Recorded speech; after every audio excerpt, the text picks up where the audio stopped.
Garut, 10 Februari 2013 pukul 1:30 siang. Pradamat mendapatkan pesan singkat. Pesannya begini, mohon diangkat. Lantas Pradamat membalas pesan dengan bertanya, dengan siapa ini? Setelahnya handphone miliknya terus-terusan berbunyi. Awalnya Pradamat enggan mengangkat telepon itu lantaran nomor tersebut ia tak kenal. Namun lantaran terus-terusan berbunyi, Pradamat pun akhirnya mengangkat telepon itu. Aku Sinta. Begitulah wanita itu memperkenalkan dirinya kepada Pradamat. Bagi Pradamat, Sinta tentunya tak asing. Ia tahu betul siapa Sinta. Beberapa saat kemudian Sinta mengaku pada Mat jika ia sedang hamil anaknya. Pria muda yang bahkan belum berusia 25 tahun itu sempat terdiam sejenak. Ia berusaha mencerna apa yang barusan ia dengar. Tak lama keduanya pun ribut di telepon. Sang Prada tak mau mengakui jika itu anaknya. Bahkan ia tak percaya. Namun Sinta tetap kekeh dengan ceritanya. Jika Pradalah yang sudah menghamilinya 8 bulan. Sinta pun meminta Prada agar segera menikahinya sebelum bayi itu lahir. Namun dengan tegas Pradamat menolaknya. Setelahnya telepon pun mati. Esok harinya, di saat sedang jaga di kesatuannya yang berada di Yonif 303 Garut, Pradamat mendapatkan pesan jika Sinta sudah ada di depan masjid yang ada di dekat asramanya. Mendengar itu, Mat langsung keluar menemui Sinta.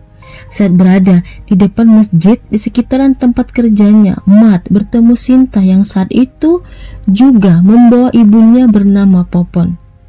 Melihat kehadiran Prada di hadapannya, Popon langsung saja mengatakan jika Sinta sedang hamil dan itu adalah anak Pradamat. Sebab itulah Mat harus segera menikahi Sinta.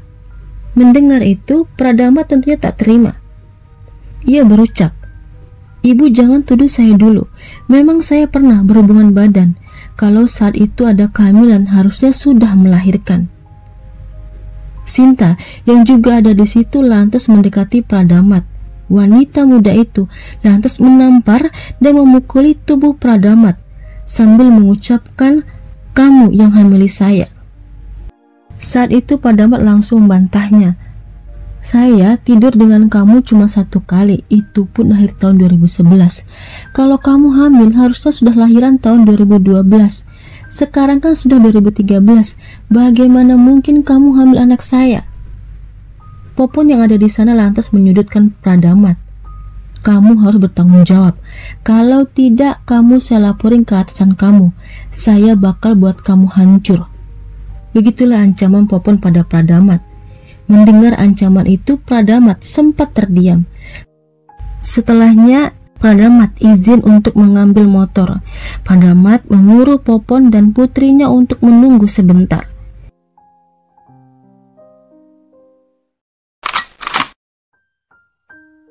Sinta Mustika merupakan mahasiswa jurusan kesehatan di sebuah universitas yang ada di Garut. Sinta memang memiliki banyak kenalan pria yang merupakan TNI. Sebab itulah Sinta di tahun 2011 berpacaran dengan seorang Pratu Saptono. Sekitaran bulan November 2011, Sinta diajak Pratu Saptono ke kosnya. Di sanalah Sinta bertemu dengan Mat. Keduanya pun dikenalin Pratu Saptono.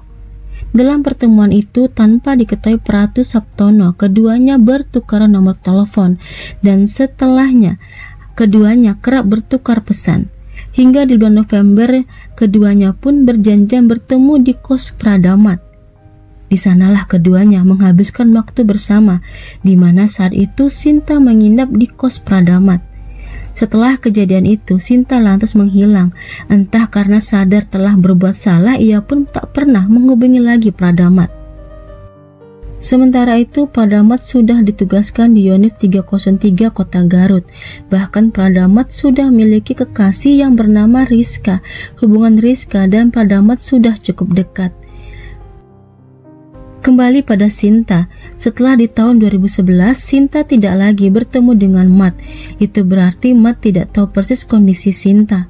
Mat juga bahkan tidak tahu apakah Sinta masih menjalin hubungan dengan Pratu Saptono. Hingga di bulan Februari 2013, Sinta hadir lagi di hidupnya. Dan saat itu Sinta membawa kabar yang membuat Pradamat galau. Sinta, wanita satu malamnya itu, sedang hamil anaknya. Bagi Pradamat, kehamilan Sinta sudah pasti bukan karena dirinya. Terlebih selain dengannya, Sinta juga punya hubungan dengan laki-laki lain.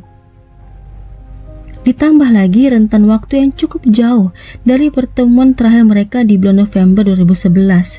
Jika kejadian di kosnya Sinta hamil, harusnya Sinta sudah melahirkan di bulan Agustus 2012. Sedangkan saat menemuinya, Sinta mengaku sedang hamil 8 bulan. Padahal saat itu sudah bulan Februari 2013. Sekedar tambahan saja, cerita ini didasarkan keterangan dari Pradamat. Sedangkan tidak ada saksi yang bisa menjelaskan atau membuktikan jika Mat dan Sinta masih sering atau pernah bertemu lagi di tahun 2012.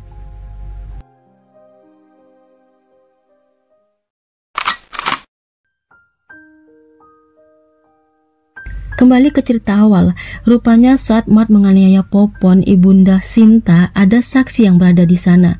Seorang pria yang Mat juga tak kenal. Sadar jika ada pria tersebut, Mat sempat mengancam pria itu. Karena takut, pria itu lantas lari mencari bantuan. Tak lama pria yang tadi kembali bersama warga. Namun sudah terlambat, Popon dan anaknya ditemukan terpisah dalam kondisi sudah meninggal. Kejadian itu lantas dilaporkan ke Polsek setempat. Setelah dilakukannya otopsi dan pemeriksaan alat bukti, jasad keduanya pun dikembalikan ke keluarganya untuk dimakamkan. Sementara itu penyidikan pun masih terus dilanjutkan. Didasarkan keterangan saksi-saksi, polisi hanya mendapatkan ciri-ciri pelaku yang merupakan anggota TNI. Kepolisian setempat lantas berkoordinasi dengan pihak TNI setempat, hingga akhirnya Pradamat pun berhasil ditangkap. Dalam proses persidangan, warga Garut memberi dukungan kepada keluarga Sinta dan menuntut hukuman mati kepada tersangka. Dan di pertengahan tahun 2013 oleh Pengadilan Negeri Militer Garut, Pradamat dijatuhi hukuman mati. Hukuman mati itu lantaran Mart terbukti sebagai pelaku pembunuhan tunggal Popon dan Sinta, serta dari hasil DNA terbukti jika Janit Sinta adalah anak kandung Mat. Pradamat sendiri tampak shock divonis mati, bahkan ia pun nyaris pingsan.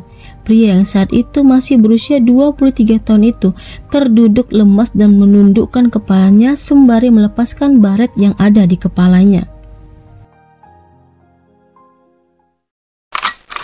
Drama kasus Pradamat masih belum usai. Kekasihnya Rizka yang ternyata masih setia dengannya, bahkan ingin dinikahi olehnya. Ia pun membuktikan kesetiaannya itu dengan memberikan handphone BlackBerry pada sang kekasih. Sementara itu, dalam tahanan militer, Pradamat berkenalan dengan Serka Yosep yang saat itu sedang mendapatkan hukuman kurungan karena terlibat kasus penipuan. Kepada Serka Yosep, Mat berkeluh kesah, termasuk keinginannya agar bisa menikahi Rizka pacarnya. Selepas Serka Yosep bebas, keduanya pun merencanakan usaha kabur untuk Pradamat. Sebanyak 3 kali rencananya itu gagal. Namun kali keempatnya rencananya pun berhasil. Pradamat kabur dari penjara militer. Kala itu Pradamat kabur ke Sumedang. Dalam hal ini, Serda Yosep pun ditangkap. Dia pun nantinya dipecat dari kesatuannya dan dihukum 10 bulan penjara. Pelarian Pradamat berakhir setelah ia kabur ke Bekasi dan hendak bertemu pacarnya Rizka. Pagi itu tanggal 23 Juni 2013 sekitaran pukul 11 siang, Rizka sudah menunggu di halte busway yang ada di dekat Pasar Rebo Jatim. Kondisi pasar saat itu memang lagi rame-ramenya. Setelah mencari beberapa saat, Pradamat akhirnya bisa melihat Rizka yang sedang menunggu di halte busway. Namun saat sedang berjalan menemui Rizka, Pradamat berhasil ditangkap. Maka berakhirlah drama pelarian Pradamat. Dan hingga saat ini, Pradamat masih menunggu eksekusi mati untuknya.